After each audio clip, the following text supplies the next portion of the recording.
And to the woman I want to make my wife, dear you, I place this pen on paper and watch as it glides on it, spewing ink.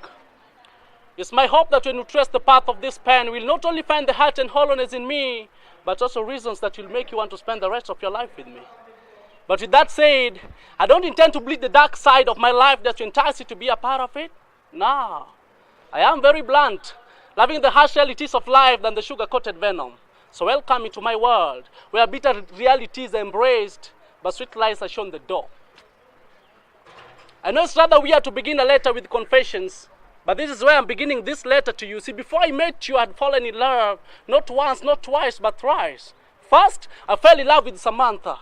Back then, I was still very naive to believe in the fairy tales that my eyes served me when I watched El Cuerpo. Dear, you shouldn't even be mad at Samantha, for that love was impossible. Forget about her breathing close to my ears. I didn't even see her out of her school's compound. Neither did I see the flesh beneath her school uniform.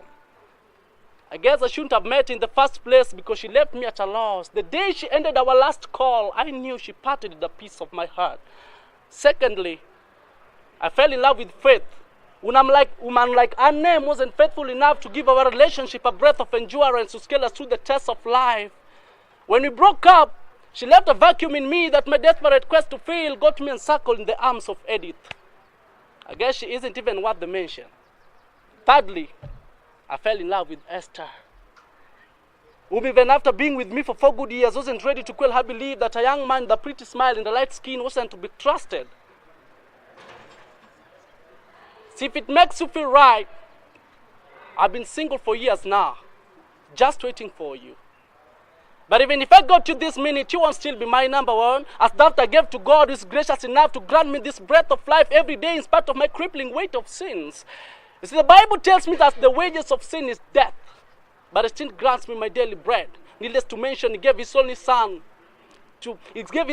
as ransom to set me free from chains of sin, so I'm convinced that He loves me much more than you will. My dear, this is one harsh reality that you better get acquainted with. But please don't let this underestimate the love I have for you. I love you much more than the waves love the shore. Even entomologists know that the love I have for you is much more than what grasshoppers have for each other. I give you my heart. And even though I know I can't afford to build you a mansion now, I give you the permission to pitch a tent in it and forever call it home, where you belong. And my dear, I'd like you to bear me 4 children. Not many, just 4. But even if I knew this minute that you won't bear me a single child, I'll still be in pursuit of you, for I know there's much more to a woman than the fruits of her womb. And I don't know about that time. I don't know, when you find me, maybe I'll be so damn broke that I won't even afford to take you to Diani for even a single night. But please don't add that on already long list of my limitations. Instead, I will take you out in the chilly night. We'll count the stars and marvel at the beauty of the constellations. And please, don't you always try to please, because no one will appreciate you even if you did. Don't break your leg in pursuit of just another legacy. Not let the love you have of the glam of this world put you through crazy tendencies. Instead, learn to love yourself and accept the fact that you're a precious jewel, at least before my eyes. Even when all you see when you stand before a mirror are your flaws and imperfections, be content. Because the flaws you see in you couldn't be substituted by these plastic beauties that my eyes have grown tired of seeing. See, to me, you're a perfect embodiment of Proverbs 31 woman. A woman of virtue, a woman who knows that sitting around won't pay bills and crops need no weeds, and orphans too have needs. She braces through the scorching sun, fending for her kids despite the heat. Please accept to spend the rest of your life with me. But if death may take me away from you, cry. And don't be ashamed of your tears, because I'll do the same. But remember, the world will continue spinning. And so you shall have to forge ahead. Stay at home, take care of our children.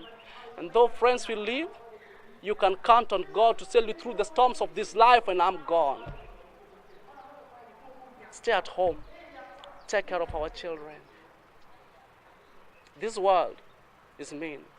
Stick with me through rise and fall, sweet and bitter. This world is mean and greed rules it. And when they finally bring bulldozers to have our mansion brought down, stay strong. With every pair of our hands, we'll collect sticks and leaves. At that moment, just be content with the makeshift, because it won't be long before God restores what's rightfully ours. Just in case you forgot, I still love you. And I'm really, really waiting to hear from you. Bye for now. I am off to the post office. Thank you.